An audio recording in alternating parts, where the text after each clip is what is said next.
वैसे तो हमारे देश में देवी देवताओं के काफी मंदिर बने हैं, लेकिन क्या आपने कभी सुना है किसी सैनिक का मंदिर? एक ऐसा मंदिर जहां दूर दूर से लोग पूजा अर्चना करने के लिए आते हैं। वह मंदिर किसी देवी देवता का नहीं, बल्कि भारतीय सैनिक बाबा हरभजन सिंह का है। विभिन्न मान्यताओं के अनुसार बाबा हरभजन सिंह मरने के बाद भी अपनी नौकरी कर रहे हैं। यह सुनकर आपको काफी हैरानी हुई होगी, लेकिन यह एक सच है। सिक्किम में बने बाबा हरभजन सिंह का मंदिर बहुत लोगों का आस्था का भी प्रतीक माना जाता है। वर्ष 1956 में हरभजन सिंह पंजाब रेजिमेंट में भर्ती हुए, जिसके बाद उन्हें सिग्नल कोर में शामिल किया गया, जहां 30 जून 1965 को हरभजन सिंह को एक कमीशन का कार्यभार सौंपा गया, जिसके बाद उन्हें 14 राजपूत रेजिमेंट में तैनात किया गया। वर्ष 1965 के भारत पाकिस्तान युद्ध में उन्होंने महत्वपूर्ण भूमिका निभाई, जिसके चलते उनका स्थानांतरण 18 राजपूत रेजिमेंट में हुआ।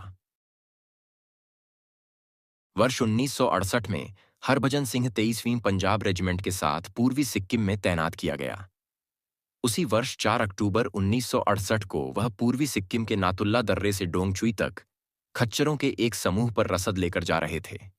विभिन्न स्रोतों के अनुसार यह कहा जाता है कि उसी समय उनका पैर फिसल गया और वह नदी में गिर गए। तेज बहाव होने के कारण उनका शरीर 2 किलोमीटर दूर चला गया। जब इस दुर्घटना की सूचना भारतीय सेना के उच्च अधिकारियों को मिली, तभी उन्होंने हरभजन सिंह की तलाश करनी शुरू कर दी, जिसमें 5 दिन तक सर्च ऑन ऑपरेशन चला। फिर उन्हें लापता घोषित कर दिया गया। 5वें दिन उनके एक साथी सिपाही प्रीतम सिंह को सपने में आकर हरभजन सिंह ने अपनी मृत्यु की जानकारी दी और बताया कि उनका शव कहां पर है, लेकिन सेना के अधिकारियों को अब भी विश्वास नहीं था कि प्रीतम सिंह के सपने में हरभजन सिंह आया और अपनी मृत्यु का कारण बताया। सेना में किसी ने भी प्रीतम सिंह की बातों पर यकीन नहीं किया और जब उनके शव का कोई पता नहीं मिलने पर सेना के कुछ अधिकारी हरभजन सिंह के बताए स्थान पर गए, जहां उन्हें हरभजन सिंह का मृत शरीर मिला, जिसे देख सेना के सभी अधिकारी आश्चर्यचकित रह गए।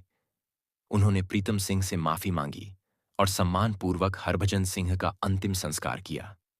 संस्कार के कुछ समय बाद एक बार फिर हरभजन सिंह प्रीतम सिंह के सपने में आए और अपनी समाधि बनाने की इच्छा व्यक्त की, जिसके चलते सेना के उच्च अधिकारियों ने छोखिया छो नामक स्थान पर उनकी समाधि बनाई।